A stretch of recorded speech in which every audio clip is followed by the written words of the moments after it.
All podcast. We're recording episode 19 now.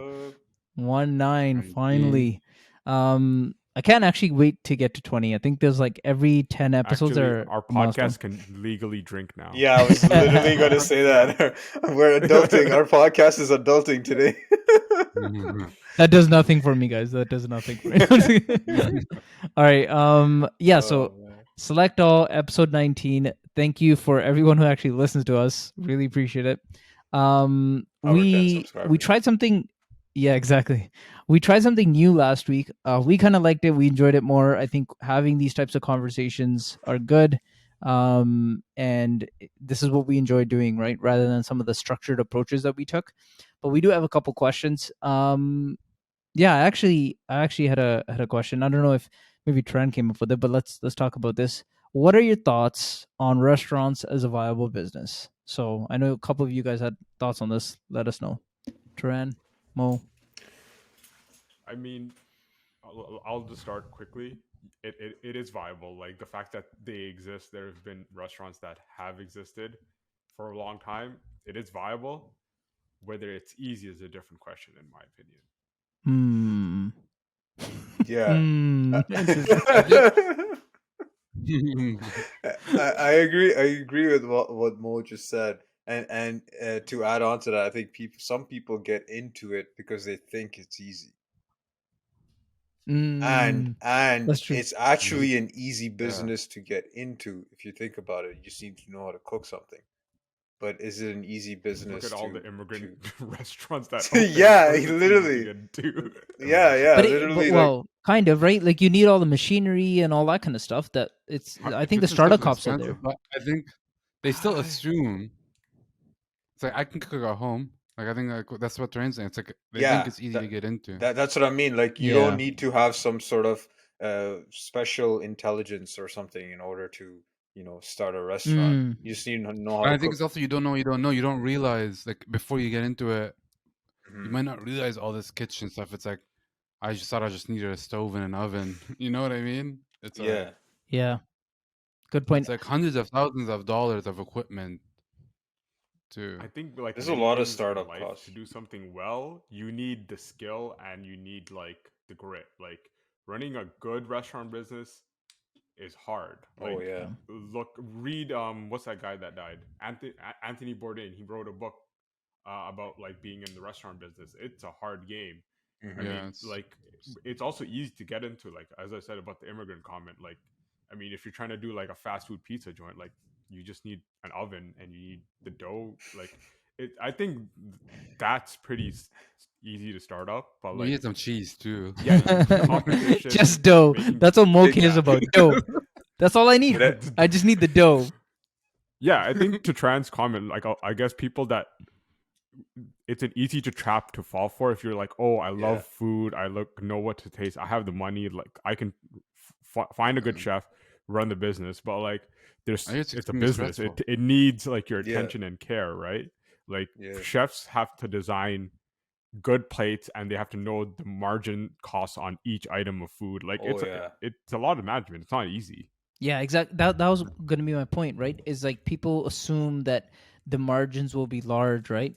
I don't know how the restaurant business looks like. No, I think restaurants' margins are very not good. Yeah, I think like a lot of restaurants survive on alcohol sales. Yeah, that makes sense. Ali, I think it's different. I think your margins depend on how you're treating the food. Like if you're competing based on price or just quantity, like your margins are going to be tough.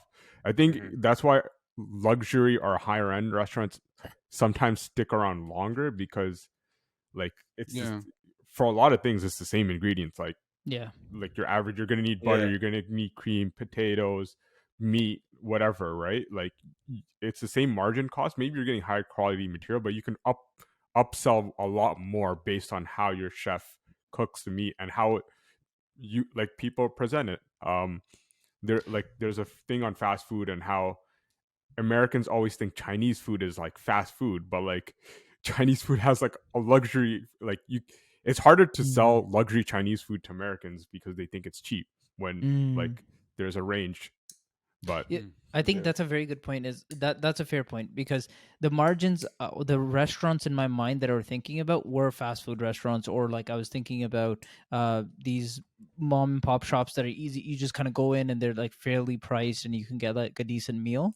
But I think what's key there with what you just said is it's like anything in business in terms of the perceived value that the person is getting, right? Yeah. So if you go to the restaurant, they're the same ingredients, perhaps a bit higher quality, but they can 10x or like at least 4 or 5x the price of the ingredients Just by too. the experience. Just by the experience, because it's the perceived value in the customer's eyes that I'm getting more, right?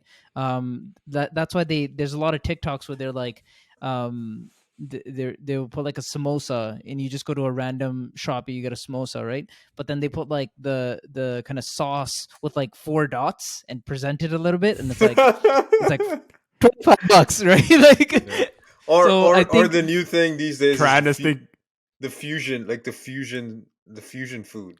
Like as soon as you combine two cuisines together, oh my god! Like, oh, there's beef in a samosa. Oh, yeah. You know what I mean? Again, it comes down to the That's so right. It's a perception. I'm gonna kind of move this window. Duran, Yo, didn't you send I have the parking- best example of this. There's a samosa shop in Toronto, and they're one of the best selling items is a paprika chicken samosa.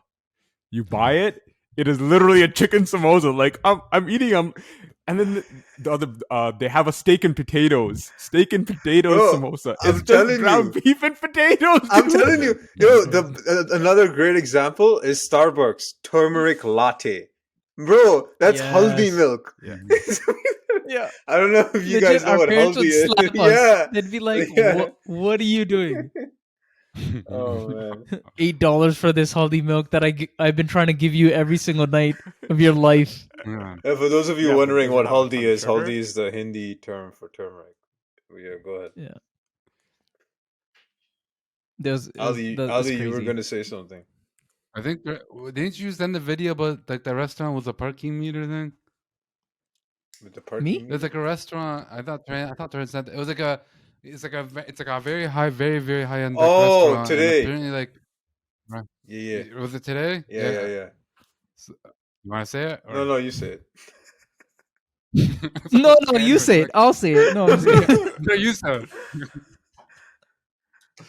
But point of the story is like the waitress / waiter would go fill up your time, like your car meter, if it needed to. Oh wow! And that way you're not. And I actually think it's a brilliant idea. It doesn't even need to be that high end of a restaurant. If you think about, well, I don't know. I guess there's two sides. Because A, you kind of keep them in the restaurant longer, which means they'll end up buying more food. Or B, if they're just lingering at that point, and you need to get them out. Yeah. So if I they're read drinking, having somewhere a where good time, like a restaurant is like a retail game or not retail, like a real estate game, because you're trying to make costs dependent on your mortgage. Like, because a restaurant has square footage, you're trying to maximize the income in that square footage. I forget the details, but it's interesting. That is a fair point. So if you had like a restaurant that was like a every, like, you know, those high seat chairs of like three people can sit around, like if you had more of those, you could probably increase the amount of people in a certain square footage, optimize it in that way. Do you think that'd be interesting? That's an interesting concept. The other restaurant, he's go. Oh no, go. You go. I stole the story last time. I stole your story. Just go. Come on. All you. Okay, so what I was Interesting. Wow. Interesting. Wow. No, so that's wild. What I was gonna, oh man, I'm losing my train of thought.